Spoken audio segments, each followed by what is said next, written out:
Sang-ayon sa iyong kagandaang loob, para sa langoy iyong linisin, ayon din sa pag-ibig mo sa amin.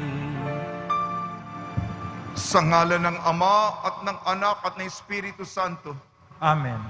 ang pagpapala ng ating Panginoon sa Kristo, ang pag-ibig ng Diyos Ama, at ang pakikipagkaisa ng Espiritu Santo na may suma inyong lahat. At sumayo rin. Patuloy po tayo sa panahon ng Kwaresma na nagdadasal para sa isa't isa. Napakadami po ang humihiling ng mga petisyon nila, kahilingan, mga dasal na personal na sa mga pinagdaraanan nila, sa mga problema nila, sa mga suliranin nila, mga pinagkakabalahan na magkaroon ng liwanag, magkaroon ng kaunting lunas upang mapaboran ng Panginoong Hesus. Nawa kaawaan tayo at tuparin ang hinihiling natin sa Kanya.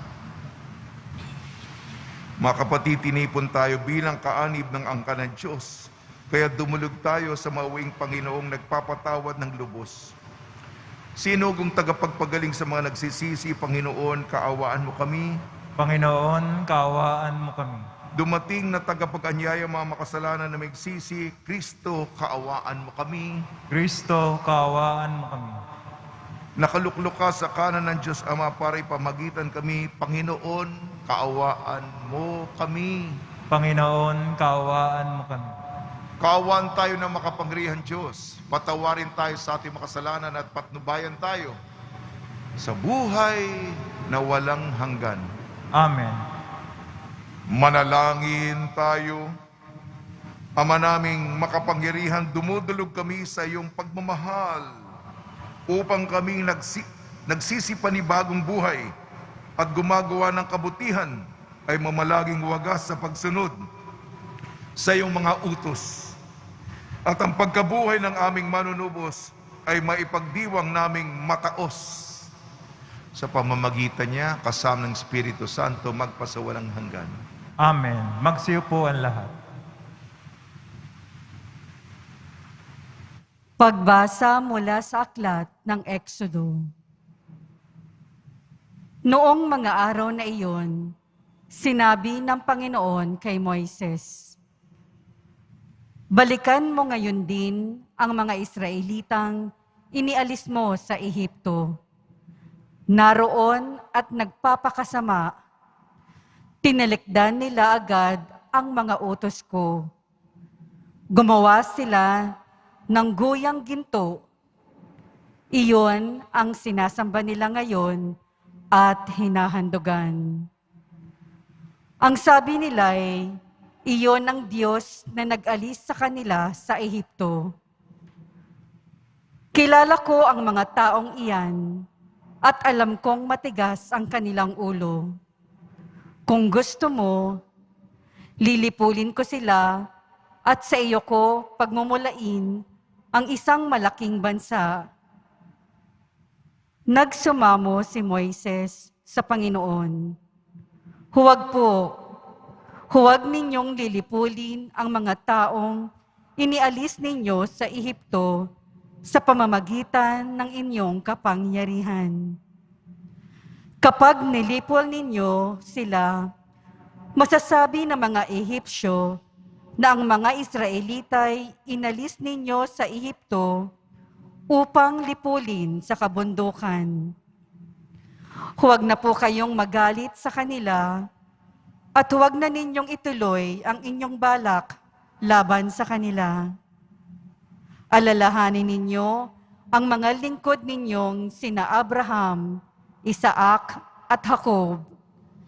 Ipinangako ninyo sa kanila na ang lahi nila'y pararamihin tulad ng mga bituin sa langit at magiging kanila habang panahon. ang lupaing ipinangako ninyo. Hindi nga itinuloy ng Panginoon ang balak na paglipol sa mga Israelita. Ang salita ng Diyos. Salamat sa Diyos.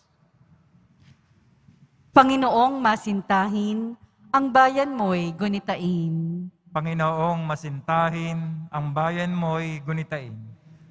Sa may bundok ng Horeb, doon ay naghugis niyong gintong baka. Matapos mahugis ang ginawa nila'y kanilang sinamba. Ang dakilang Diyos ay ipinagpalit sa Diyos na nilikha, sa Diyos na baka na ang kinakain ay damong sariwa. Panginoong masintahin, ang bayan mo'y gunitain. Kanilang nilimot ang Panginoong Diyos, ang tagapagligtas, na yaong ginawa doon sa Ehipto'y kagila-gilalas. Sa lupaing iyon, ang ginawa niya'y tunay na himala. Sa dagat na tambo, ay yaong nasaksihan ay kahanga-hanga. Panginoong masintahin, ang bayan mo'y gunitain. Ang pasya ng Diyos sa ginawa nila'y lipulin pagdaka. Agad na dumulog sa poon si Moises na magitan siya. At hindi natuloy yaong kapasyahan na lipulin sila. Panginoong masintahin, ang bayan mo'y gunitain. Magsitayo na po ang lahat.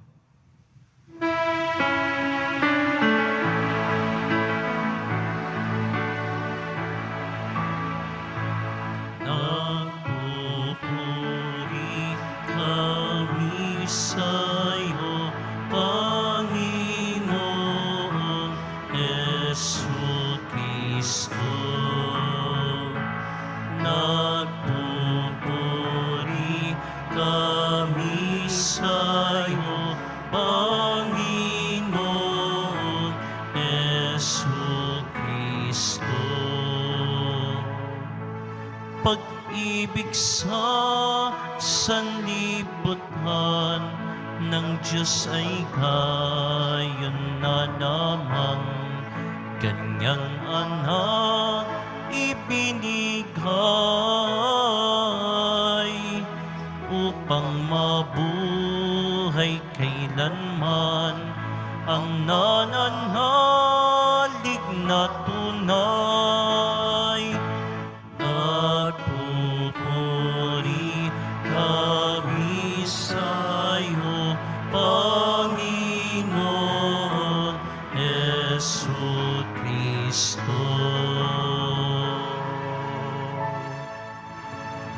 Sumainyo ang Panginoon. At sumayo rin. Ang mabuting balita ng Panginoon ayon kay San Juan. Papuri sa iyo, Panginoon. Nung panahon yun, sinabi ni Jesus sa mga Hudyo, kung ako lamang ang nagpapatotoo tungkol sa aking sarili, huwag ninyong tanggapin. Ngunit may ibang nagpapatotoo tungkol sa akin. At totoo ang kanyang sinasabi. Nagpasugo kayo kay Juan at nagpatotoo siya tungkol sa katotohanan. Hindi sa kailangan ko ang patotoo ng tao. Sinasabi ko lamang ito para maligtas kayo. Si Juan ay parang maningas na ilaw na nagliliwanag noon at kayo'y sandaling nasiyahan sa kanyang liwanag. Ngunit may patotoo tungkol sa akin na higit sa patotoo ni Juan. Ang mga gawang ipinapagawa sa akin ng Ama at siya ko namang ginaganap, iyan ang nagpapatotoo na ako'y sinugo niya. At ang Amang nagsugo sa akin ay nagpapatotoo rin tungkol sa akin. Kailan may hindi ninyo narinig ang aking tinig, ang kanyang tinig, at nakita ang kanyang anyo.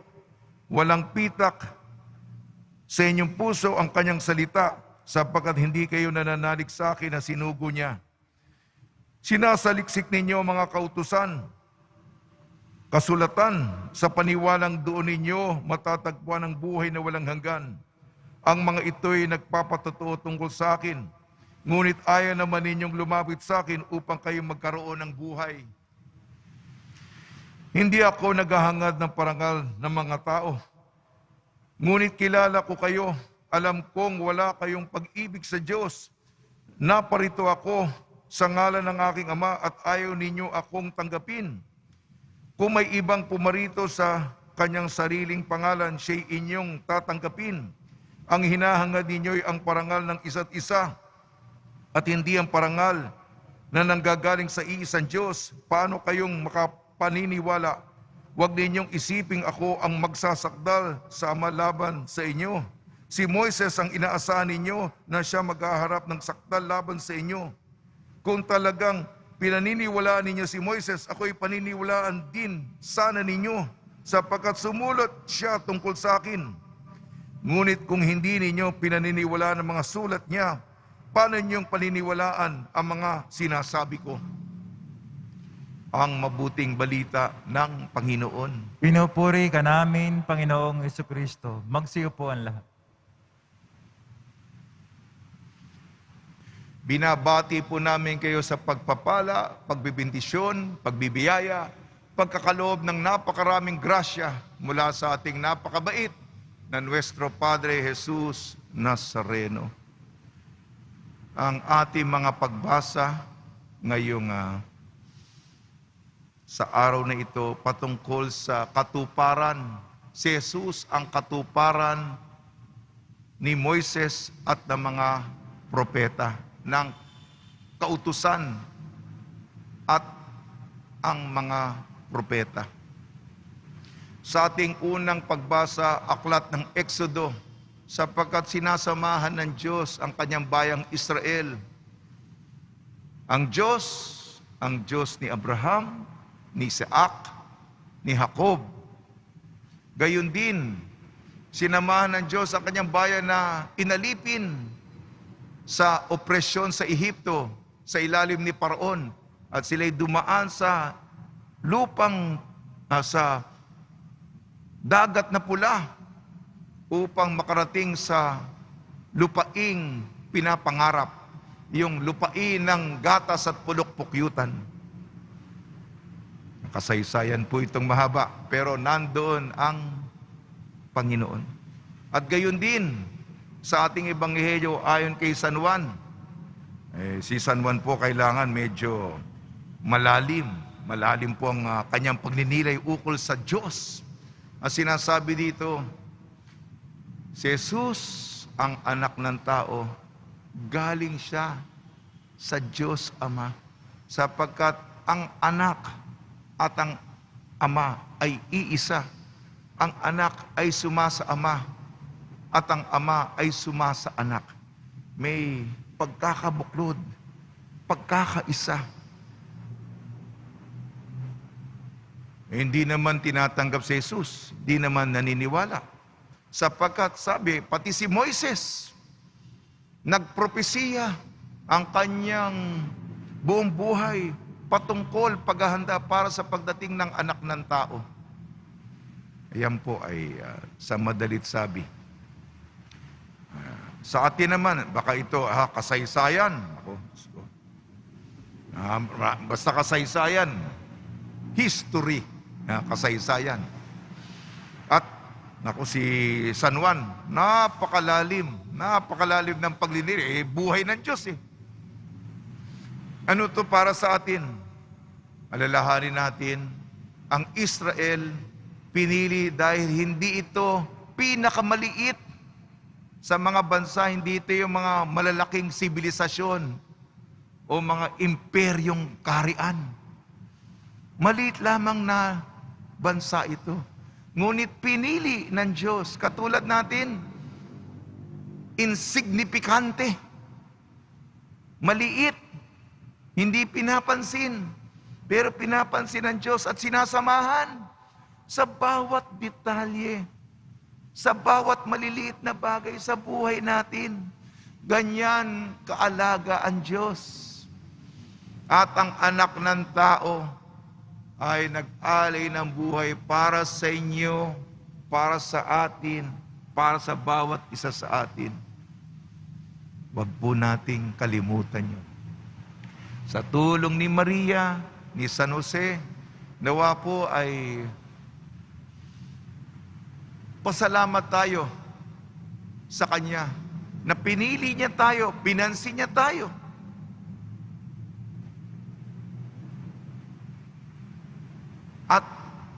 sinamahan tayo sa bawat hakbang ng ating paglalakbay sa buhay.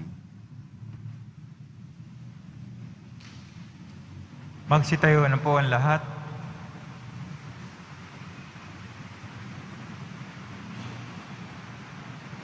Minamahal kong mga kapatid, madalas ay lumilihis tayo sa daan ng Panginoon, humingi tayo sa Kanya ng lakas upang makapamuhay tayo ng may pananampalataya.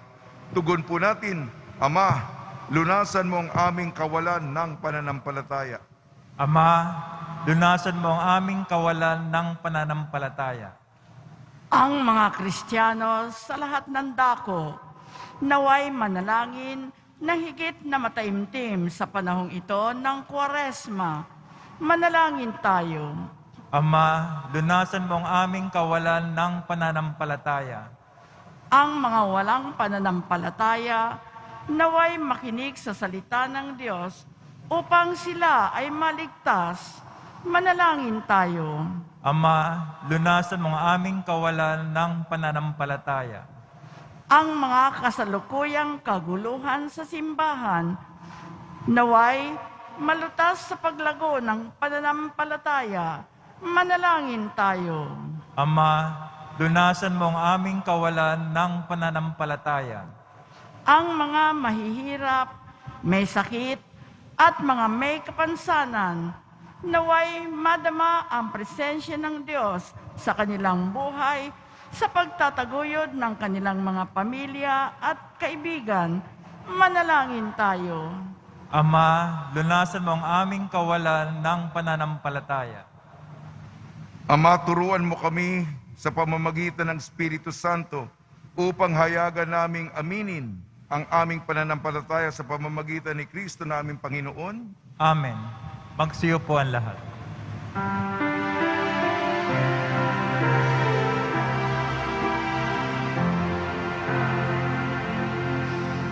Sa'yo, Ama, aming handog, ang tinapay at alak na ito, handog ng iyong bayang sumasamot,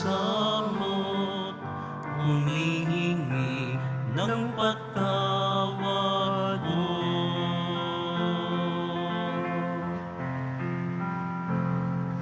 Sa pagsunod sa utos mo, nalulugod akong labis, di masukat ang ganap ko, pagkat aking iniibig. Sa'yo, Ama, aming handog, ang tinapay at alak na ito, handog ng iyong bayan, sumasamot,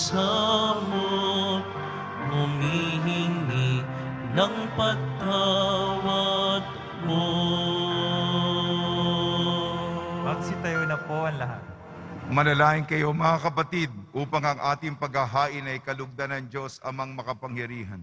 Tanggapin nawa ng Panginoon itong paghahain sa iyong mga kamay, sa kapuri niya at karangalan, sa ating kapakinabangan at sa buong sambayan niyang banal. Ama namin lumikha sa aming paghahain ng mga alay na ito, kami naway dalisayin sa aming kahinaan at patibayin nawa sa iyong kakayahan. Sa pamamagitan ng Kristo kasama ng Espiritu Santo magpasawalang hanggan. Amen. Sumainyo ang Panginoon. At sumayo rin. Itaas sa Diyos ang iyong puso at diwa.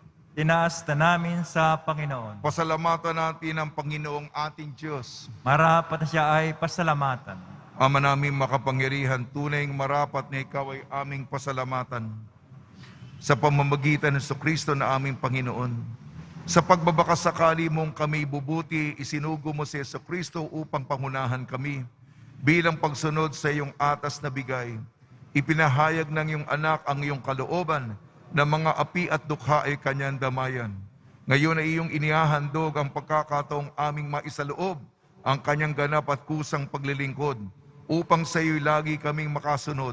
Kaya kaisa ng mga anghel na nagsisiawit ng papuri sa iyo nang walang humpay sa kalangitan, kami nagbubunyi sa iyong kadakilaan. Santo, Santo, Santo, Panginoon Diyos na mga hukbo, napupuno ang langit at lupa ng kadakilaan mo, hosana sa kaitaasan. Pinagpala na paririto sa ngalan ng Panginoon, hosana sa kaitaasan. Magsilod po ang lahat.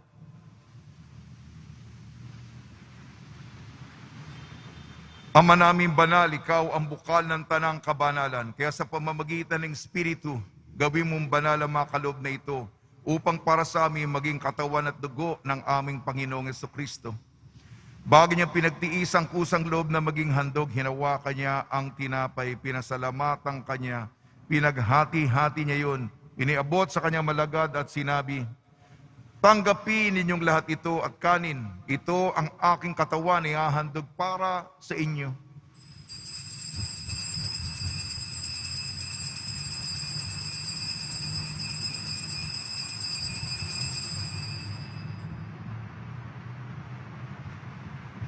Gayun din naman nung matapos ang hapunan, hinawakan niya ang kalis, muli kanyang pinasalamatan. Inibot niya ang kalis sa kanyang malagad at sinabi, tanggapin ninyong lahat ito't inumin. Ito ang kalis ng aking dugo, ng bago at walang hanggang tipan. Aking dugo na ibubuhos para sa inyo at para sa lahat. Sa kapagpapatawad ng mga kasalanan, gawin ninyo sa pag-alala sa akin.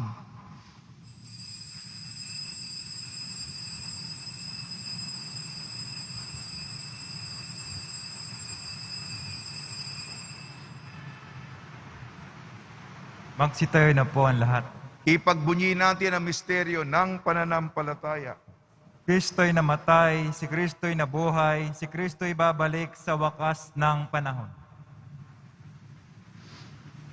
Ang mga ginagawa namin ngayon ang pag-alala sa pagkamatay at muling pagkabuhay ng iyong anak. Kaya tiniali namin sa iyong tinapay na nagbibigay buhay at ang kalis na nagkakaloob ng kaligtasan. Kami nagpapasalamat dahil kami minarapat na tumayo sa harap mo para maglingkod sa iyo.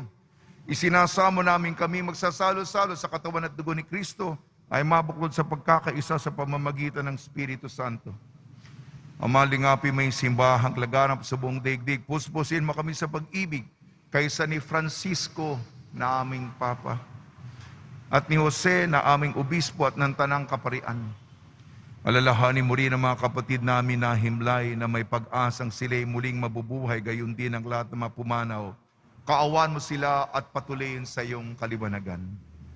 Kaawan mo at pagdapating kami lahat na makasalo sa iyong buhay na walang wakas kaysa ng mahal na Birheng Maria na Ina ng Diyos. Nuestra Señora de la Buena Hora. Nang kabiyak na puso niyang si San Jose kaysa ng mga apostol ni San Juan Bautista at ng lahat ng mabanal na namuhay dito sa daigdig ng kalugod-lugod sa iyo, may pagdiwang naman namin ang pagpupuri sa ikararangal mo sa pamamagitan ng anak na aming Panginoong Jesucristo. Sa pamamagitan ni Kristo, kasama niya at sa kanya ang lahat ng parangal at papuri ay sa iyo, Diyos amang makapangyarihan, kasama ng Espiritu Santo, magpasawalang hanggan. Amen. Sa tagubili naman nakakagaling na utos sa turo ni Jesucristo na Panginoon natin na Diyos, ipahayag natin ng lakas loob. Ama namin, sumasalangit ka, sambahin ang ngalan mo. Mapasa amin ang kaharian mo, sundin ang loob mo dito sa lupa para nang sa langit. Bigyan mo kami ngayon ng aming kakanin sa araw-araw at patawarin mo kami sa aming mga sala para ng pagkapatawad namin sa nagkakasala sa amin. At huwag mo kaming ipahintulot sa tukso at iadya mo kami sa lahat ng masama. Hinihiling namin kami iadya sa lahat ng masama. Pagkalooban ng kapayapaan, araw-araw iligtas sa kasalanan at ilayo sa lahat ng kapahamakan. Samantalang aming pinananabikan ang dakilang araw ng pagpapahayag ng tagapagligtas naming si Jesucristo. Sapagkat iyo ang kaharian at ang kapangyarihan, ang kapurihan, magpakailanman. Amen. Panginoon sa Kristo, sinabi mo sa iyong mga apostol, kapayapaan iniiwan ko sa inyong aking kapayapaan binibigay ko sa inyo. Tungayan mo ang aming pananampalataya at huwag ang aming mapagkakasala. At pagkalooban mo kami ng kapayapaan at pagkakaisayin sa iyong kalooban, kasama ng Espiritu Santo, magpasawalang hanggan. Amen. Mga kapatid, mga kaibigan, sumayin po ang kapayapaan ng ating Panginoon. At sumayo rin. Magbigayan po tayo ng kapayapaan sa isa't isa. Kordero ng Diyos na nag-aalis ng mga kasalanan ng sanlibutan, maawa ka sa amin. Kordero ng Diyos na nag-aalis ng mga kasalanan ng sanlibutan, maawa ka sa amin.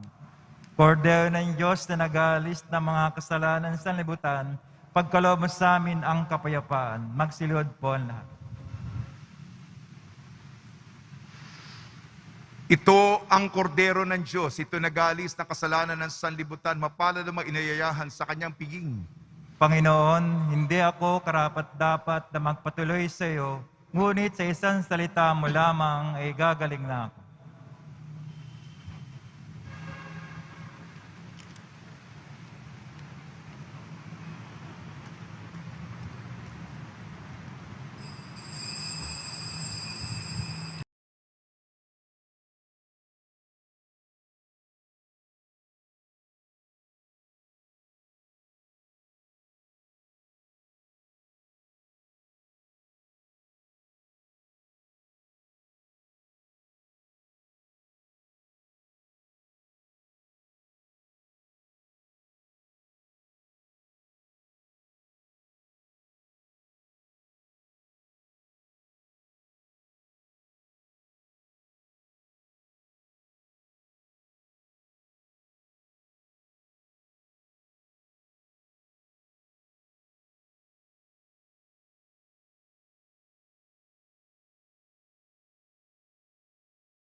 Magsitayo na po ang lahat. Ama naming makapangyarihan, ang tinanggap naming banal na pakikinabang ay siya nawang magpalaya sa amin sa kasalanan, upang ang dinadala namin sa budhi ay gumaan at ang ganap na kagalingan ay aming makamtan sa pamamagitan ng Kristo kasama ng Espiritu Santo magpasawalang hanggan. Amen. Pagbabasbas sa mga deboto ng kanilang mga kahilingan at dasalan. Mahal na pong Jesus Nazareno, inayag mo sa pamamagitan ng krus ang walang maliw na pag-ibig ng Diyos sa sangkatauhan. Pakinggan mo kailihan yung angkar nagsusumamo sa iyo. Makamdanawa nila ang inyong katugunan at tanggapin na kasagutan na may utang na loob na tinatanaw. Basbasan din po niyo mga daladala nila mga imahin at dasalan sa pamamagitan ng bendisyon na ito naway maalala nila mga pangalan sa binyag na ikalang ibig na paglilingkuran bilang Panginoon magpasawalang hanggan. Amen. Sumayin niyo ang Panginoon At sumayo rin. at pagpalain kayo ng makapangyarihan Diyos, Ama, Anak at Espiritu Santo. Amen. Paglayin po ninyo sa inyong pag-alis ang kapayapaan ni Jesucristo. Salamat sa Diyos.